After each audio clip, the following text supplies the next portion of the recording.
Assalamualaikum warahmatullahi wabarakatuh. Waalaikumsalam Waalaikumsalam warahmatullahi warahmatullahi wabarakatuh. wabarakatuh. Kami dari kelompok 3 akan mempresentasikan hasil diskusi kelompok kami yang berjudul Pengelolaan Sekolah Dasar. Sebelum masuk ke materi, izinkan kami memperkenalkan diri terlebih dahulu. Pertama, nama saya Putri Oktaviani selaku moderator, dan selanjutnya Saya Sarah Liviani Fazrin. Saya Aditya Rizky Wilia. Saya Olivia Febri Yulianti. Saya Fitriana Anggraini. Saya Vivi Hamidah. Selanjutnya, materi yang akan kita bahas yaitu yang pertama, pengertian pengelolaan sekolah dasar, yang kedua, kerangka pengelolaan sekolah dasar, yang ketiga, konteks pengelolaan sekolah dasar, yang keempat, sekolah yang efektif, dan yang kelima, peran kepala sekolah.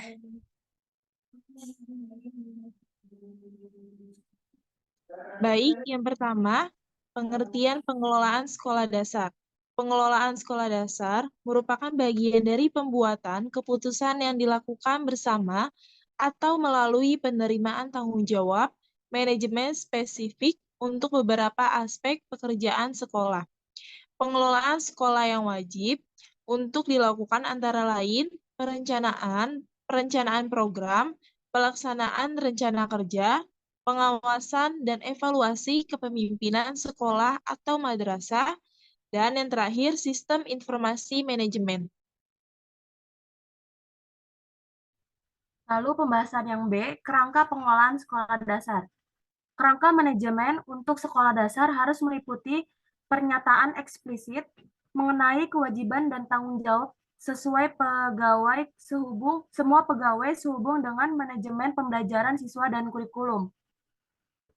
Secara umum, kerangka manajemen terdiri dari 7 kerangka, yaitu yang pertama, jadwal dan prosedur untuk perencanaan anggaran tahunan sekolah. Kedua, garis besar peran kepala sekolah di dalam penyusunan anggaran tahunan. Ketiga, pernyataan mengenai frekuensi dan tingkatan rincian laporan yang diinginkan pemerintah dari kepala sekolah mengenai kinerja sekolah secara umum dan pengeluaran anggaran.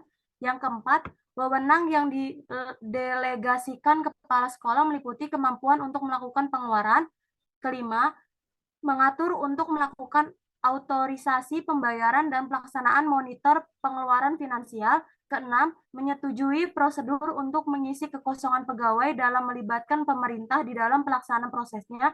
Dan yang ketujuh, mengatur manajemen pada saat ketidakhadiran kepala sekolah atau individu.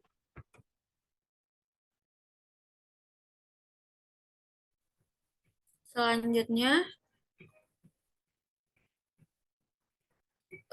ini ada konteks pengelolaan sekolah dasar. Sekolah dasar membuat perencanaan sekolah setiap akan memasuki tahun ajaran baru. Perencanaan sekolah dasar yang dibuat adalah rencana kerja guru dan sekolah yang dibuat dengan mengundang para dewan guru, komite sekolah, dan perwakilan orang tua murid, serta masyarakat sekitar sekolah dalam rapat. Hal tersebut menunjukkan bahwa sekolah menerapkan musyawarah berbasis sekolah dalam pengelolaan sekolah. Selanjutnya ini ada kurikulum nasional dapat melakukan hal-hal sebagai berikut. Yang pertama, memberikan insentif yang jelas untuk sekolah yang lebih lemah untuk menyamai sekolah yang terbaik, sehingga sekolah yang terbaik akan tertantang untuk melakukan dengan lebih baik lagi. Yang kedua, memberikan informasi yang jelas dan tepat kepada orang tua murid. Yang ketiga, memberikan tujuan yang rinci dan tepat kepada guru-guru. Yang keempat, menjamin keberlanjutan dan kemajuan dari tahun ke tahun dan dari satu sekolah ke sekolah yang lainnya. Dan yang terakhir, membantu guru-guru untuk berkonsentrasi pada tugas yang dilakukan dalam usaha mencapai hasil yang sebaik mungkin untuk setiap siswa secara individu.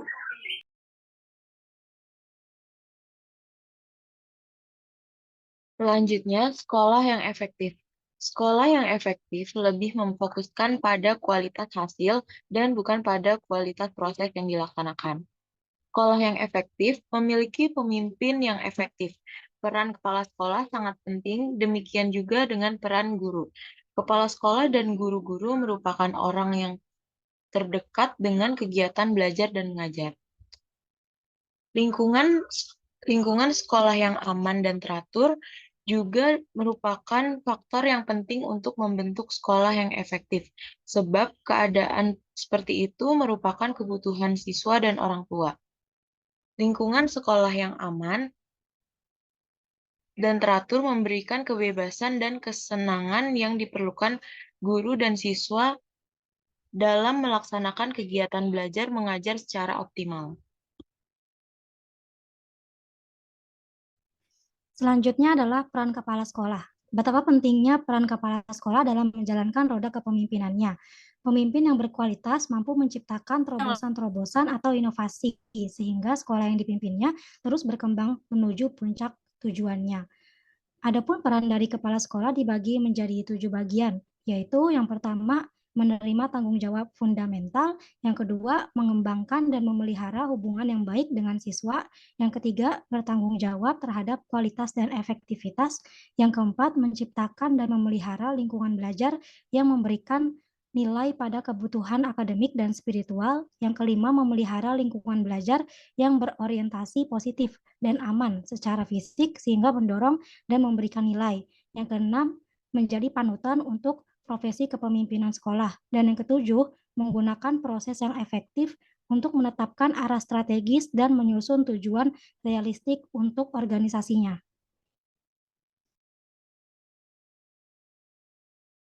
Oke, kesimpulan dari materi yang telah dibahas adalah penyelenggaraan pendidikan haruslah dikelola dan dilaksanakan berdasarkan standar yang telah ditetapkan dan tidak boleh melenceng dari aturan dalam standar pendidikan. Pengelolaan sekolah yang wajib untuk dilakukan antara lain perencanaan program, pelaksanaan rencana kerja, pengawasan, dan evaluasi kepemimpinan sekolah atau madrasah, sistem informasi manajemen. Dalam mengelola pendidikan diperlukan adanya kerangka manajemen untuk menetapkan akuntabilitas dan memberikan kejelasan untuk individu di dalam organisasi. Sekolah yang efektif lebih memfokuskan pada kualitas hasil dan bukan pada kualitas proses yang dilaksanakan. Sekolah akan menjadi efektif jika memiliki kepemimpinan yang kuat. Hal ini sinergi dengan kemajuan yang akan diperoleh oleh sekolah apabila dipimpin oleh pemimpin yang tepat. Fakta membuktikan bahwa di tangan seorang pemimpin yang hebat, sekolah biasa bisa menjadi sekolah berkualitas dalam waktu yang singkat. Baik, sekian presentasi dari kelompok kami. Apabila ada kekurangan dan kesalahan dalam penyampaian materi, mohon dimaafkan. Wabillahi taufik wal hidayah. Wassalamualaikum warahmatullahi wabarakatuh.